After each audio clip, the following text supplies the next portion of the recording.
ఇక్కడ కోరికలు ఏం పెట్టుకోకూడదు, అని వదిలేయాలన్నమాట. వదిలేయడం ముక్తి అనమాట. ప్రాణం కూడా వదిలేయడానికి సిద్ధంగా ఉండాలి.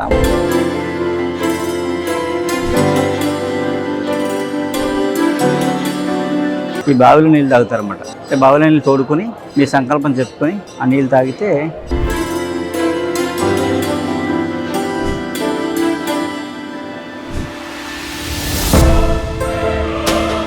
మహాశ్మశానం. కాశీ అంటే మహాశ్మశానం. సో ఇక్కడ కొత్త మీరు వైరాగ్యం అనమాట. కానీ చిన్నప్పుడే రావాలి ఇలాంటి ప్లేసులు. కాశీలో చనిపోవడం అనేది మోక్షం. కాశీ స్నానం సర్వపాపాలు పోతాయి అన్నమాట.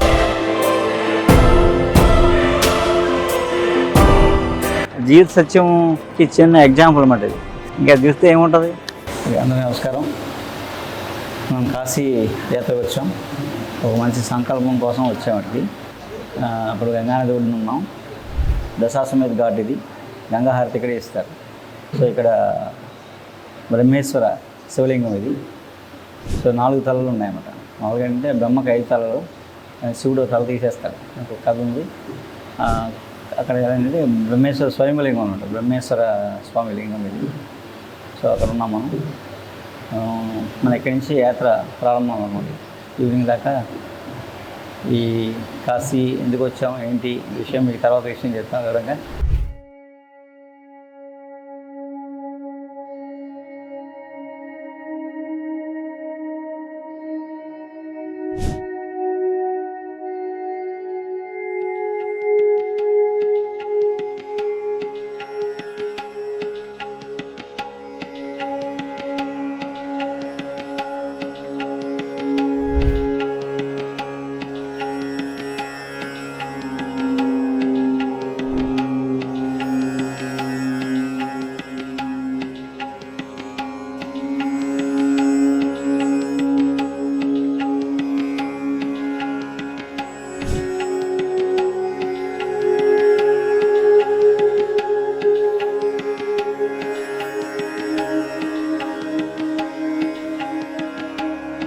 దశాశ్వమేధ ఘాట్కి వచ్చానమాట.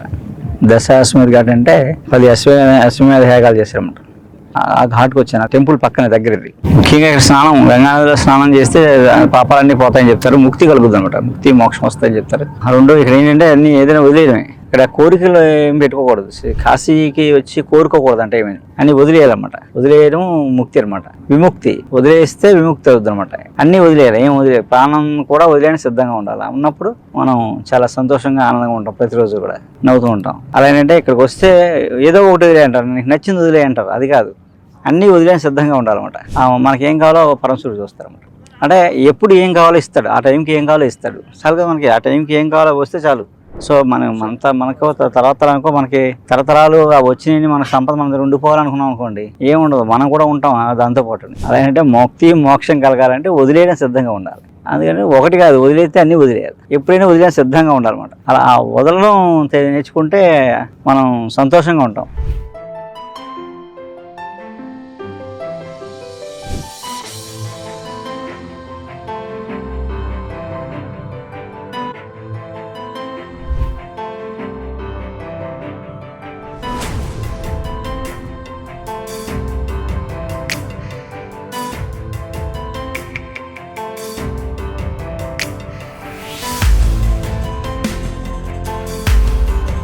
కాశీ సత్రానికి వెళ్తున్నాం.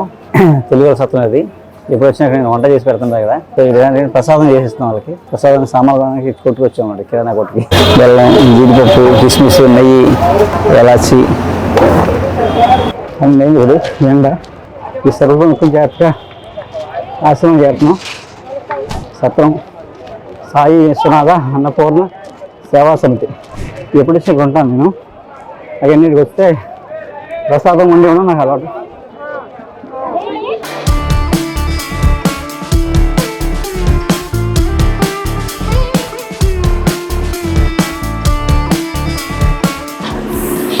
సమంతుడి ప్రసాదం పుట్టింది.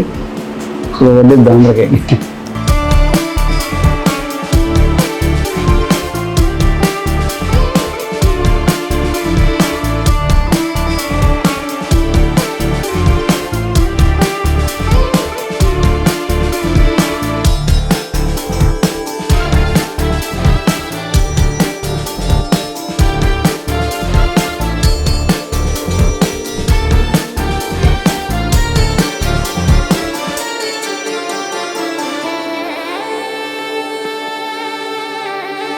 సాయి విశ్వనాథ సత్రం అది తెలుగు వాళ్ళది. ఎప్పుడు వచ్చినా అక్కడే ఉంటాను నేను. అక్కడ ఏంటంటే ఇక్కడ వస్తే నేను అక్కడ ప్రసాదం చేసి పెట్టడం నాకు అలవాటు. అలాగే అన్నదానం కూడా ఇస్తుంటాం. సో ఏంటంటే ఎప్పుడు వచ్చినా నేను ఏదో ఒక వంట వండి పెట్టడం నాకు సరదా. ట్రైబల్ ఏరియాకి వెళ్ళి అనుకోండి, అక్కడ కూడా చక్కగా వండి పెడతాను వాళ్ళకి. ఆ ఊర్లో ఏ ఊరు వెళ్ళినా రాత్రి ట్రైబల్ ఊర్లో ఉన్నంటే వాళ్ళకి వండి పెడతాను. నాకు అలవాటు అలా సరదా.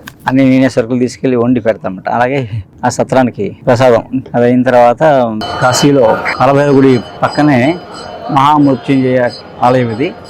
ఇక్కడ ధన్వంతరి కూప్ అంటే బావి అనమాట. ధన్వంతరి కూప్ అనేది అంటే ఇక్కడ మహామృత్యుంజయది. మీకు ఎవరికైనా దీర్ఘకాల వ్యాధులతో ఉన్న వాళ్ళు వచ్చి మహామృత్యుంజయ అభిషేకం చేయించుకుని ఈ బావిలో నీళ్ళు తాగుతారనమాట. అంటే బావిలో నీళ్ళు తోడుకొని మీ సంకల్పం చెప్పుకొని ఆ నీళ్ళు తాగితే ఎలాంటి వ్యాధి అయినా నయమైపోతుంది అన్నమాట. అది ధన్వంతరి కూప్ అని పిలుస్తారు. కూప్ అంటే బావి. అంటే ధన్వంతరి ఇందులో వనమూలికలు మూట ఇందులో వేశారని నేను చెప్తాను అన్నమాట. అలాగే ఒక శివలింగం కూడా ఇందులో ఉండేది. బ్రాహ్మణులు తీసి ఇక్కడ వైద్యనాథేశ్వర అని ఒక శివలింగం ప్రతిష్ఠ చేశారన్నమాట. సో ముఖ్యంగా ఏంటంటే బావిలో ఈ బావి ఎన్నో వేల సంవత్సరాల క్రితం నుంచి ఉన్న బావి ఇది. ఇప్పటికీ నీళ్ళు స్వచ్ఛంగా ఉన్నాయి, ఇంకా చాలా రుచిగా కూడా ఉన్నాయి. ఏంటంటే పూర్తి అమృతం అన్నమాట. ఇది ధన్వంతరి ఇచ్చిన అమృత జలం ఇది. ఇక్కడ అందరూ తాగుతారు, బాటిల్స్ తీసుకెళ్తుంటారు అన్నమాట. సో అంటే ఎక్కడా తగ్గంది, నయం కానిది, డబ్బులు తగ్గుతాయని నమ్మకం అన్నమాట. నమ్మకం వాస్తవం కూడా. చాలామంది ఇక్కడ మృత్యుంజయ హోమాలు చేయించుకుంటారు, అభిషేకాలు చేయించుకుంటారు. అది మహామృత్యుంజయ మండపం ఇది. మార్కండేయుడు కూడా మృత్యుంజయ శివుడు వరం ఇస్తారన్నమాట మృత్యుంజయగా. అదంతటి ప్రభావవంతమైన ప్రదేశం ఇది.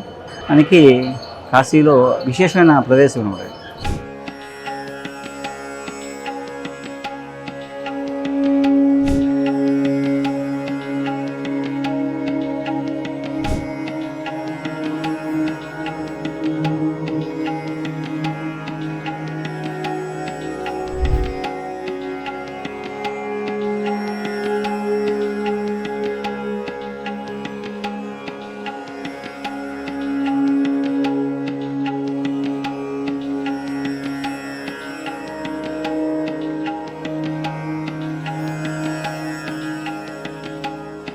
మనకి ఎన్ని ఆస్తులు ఉన్నా, ఎన్ని కోట్లు ఉన్నా, ఎన్ని కార్లు ఉన్నా, ఎన్ని బంగ్లాలు ఉన్నా, ఎంత సంపద ఉన్నా, ఎంత సంతానం ఉన్నా, ఏమున్నా ఇక్కడికి వచ్చి చనిపోతే వచ్చే మోక్షం మనకున్న ఈ మణికర్ణిక ఘాట్.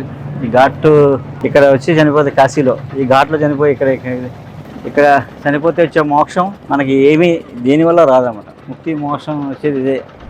చివరికి ఎవరైనా జీవిత సత్యంకి చిన్న ఎగ్జాంపుల్ అన్నమాట ఇది. ఇంకా చూస్తే ఏముంటుంది, శ్మశాన వైరాగ్యం అంటాం అలా అనమాట. శ్మశాన వైరాగ్యం రావాలి. వస్తే ఎప్పుడు నవ్వుతూ ఉంటాం. ఎన్ని ఉన్నా పోయినా, ఏం చేసినా, ఎవడున్నా ఎవడు పోయినా ఏం ఉండదు. అలా శ్మశాన వైరాగ్యం రావాలన్నమాట. ఇది మహాశ్మశానం. కాశీ అంటే మహాశ్మశానం. సో ఇక్కడ కొత్త మంచి వైరాగ్యం వస్తుంది అనమాట. కానీ చిన్నప్పుడే రావాలి ఇలాంటి ప్లేసులకి. ఏదైనా కాశీలో చనిపోవడం అనేది మంచి మోక్షం, ముక్తి మోక్షం కలుగుతాయి. కాశీ స్నానం సర్వపాపాలు పోతాయి అన్నమాట. ఈ రెండు చాలా ప్రధానమైన మనిషి. మన పూర్వకర్మలు కూడా పోతాయి.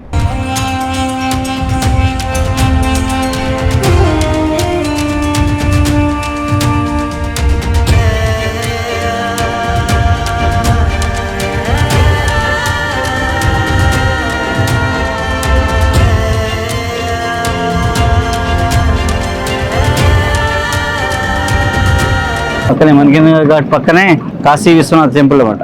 పరమశివుడు ఆలయం, దాని ముఖద్వారం అన్నమాట. ఈ ఘాట్ నుంచి ఎంట్రీ ఉంది. ఇప్పుడు బాగా డెవలప్ చేశారు. దాంతో విశాలంగా బాగా కనిపిస్తుంది. వెనకే మన ఆలయాలు కాశీ విశ్వనాథ్ పరమశివుడు. గంగా నది, శ్మశాన వాటిక, కాశీ విశ్వనాథుడు వస్తే పుణ్యం పురుషార్థం. అవి వచ్చి కాశీలో చనిపోతే ముక్తి మోక్షం.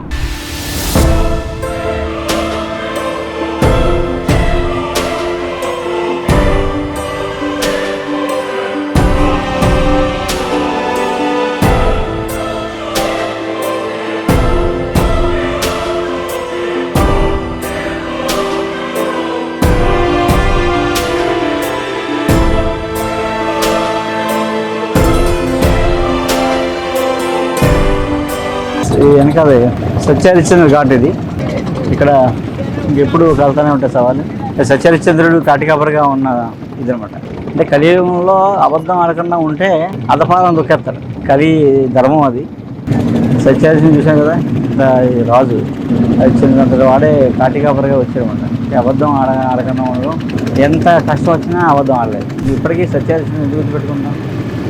సత్యహరిశ్చంద్రుడు ఎవరైనా మంచి నిజాయితీగా మాట్లాడుతున్నారు అనుకోండి, అది సత్యహరిశ్చంద్ర అంటారు. అంటే ఎన్ని వేలు అంటే 1000 ఏళ్ళు వర్ధిల్లు అంటే అదనమాట. మనం చేసిన పని 1000 ఏళ్ళు చెప్పుకోవాలి. మార్గదర్శకంగా ఉన్నామో లేదా మనం చేసిన పని ఎప్పటికీ చిరస్థాయిగా ఉండిపోవాలి. మనిషిగా ఉన్నందుకు మనం బతికింది 100 ఏళ్ళైనా 60 ఏళ్ళైనా 30 ఏళ్ళైనా మనం చనిపోయిన తర్వాత దాని గురించి మనిషి జన్మ ఏంటంటే ఏదో పర్పస్ లేకుండా రాము. మనిషిగా పుట్టాం అన్నమాట. మనిషిగా పుట్టామంటే ఏదో పర్పస్ ఉంటుంది. ఆ పర్పస్ మనం నెరవేర్చి వెళ్ళామనుకోండి, మనం కొన్ని తరాలు మనం ఉండిపోతాం, మన జ్ఞాపకాలు ఉండిపోతాయి. అదే 1000 ఏళ్ళు వర్ధిల్లం అంటే. సో మా చేయడం వల్ల మన తర్వాత తరాలు కూడా బాగుంటాం. వాళ్ళు బాగుంటారు, మనం బాగుంటాం. కాశీయాత్ర మనం కొంచెం గంగా స్నానం నుంచి ఇంకా ఆఖరి ఘట్టం గంగా హారతి. సో ఎండ్ మనం అక్కడి నుంచి అయిపోయగానే అయోధ్య బయలుదేరుతాం. గంగా యాత్ర, కాశీయాత్ర. ఓకే, ఉదయం సాయంత్రం ఉదయం 4 గంటలకు స్టార్ట్ చేసి రాత్రి 7 గంగా హారతితో యాత్ర ముగిస్తుంటాం. మనం నెక్స్ట్ రాత్రికి అయోధ్య బయలుదేరుతాం. నమస్కారం.